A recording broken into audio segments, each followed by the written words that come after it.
What if your workspace looked like this?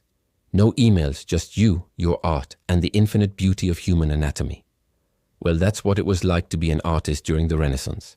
In Florence, Italy, a group of about 15 artists were brought together by one wealthy family to create works of art for their patronage. They had a massive studio filled with natural light where they would paint, sculpt, and study anatomy from live models. The level of detail and realism in their works was so precise that it required a new type of studio altogether. No longer could they rely on the small, dark studios of the past. They needed a grand studio with high ceilings and plenty of natural light to capture the nuances of human form and emotion.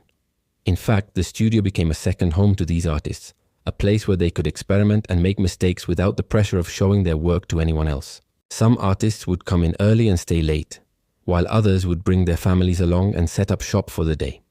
There were no rules, only a shared passion for art and a desire to capture the beauty of the human form. It was also a time when artists were interested in everything: literature, science, philosophy, history, and they would discuss these ideas while they worked, exchanging books and sketches. It was a true melting pot of ideas and creativity. One of the most famous artists in the group was a painter who would go on to become known as the master of realism. He was known for his ability to capture the human form in such a lifelike manner that his paintings were almost photographic in their detail. He was so precise that he even studied the way light reflected off of water and how it distorted the image of the human body. This attention to detail is what made him so famous, but it also took a toll on his eyesight. He began to wear glasses, something that was unheard of at the time, and he was ridiculed by other artists who thought it was a sign of weakness. But he didn't care.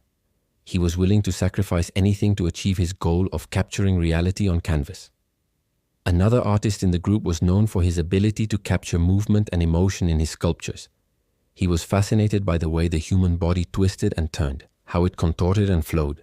He wanted to capture that in his sculptures, and he would spend hours observing people as they walked, ran, jumped, hoping to capture their essence in marble or bronze.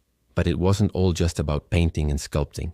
There were also two architects in the group who were designing buildings and studying engineering.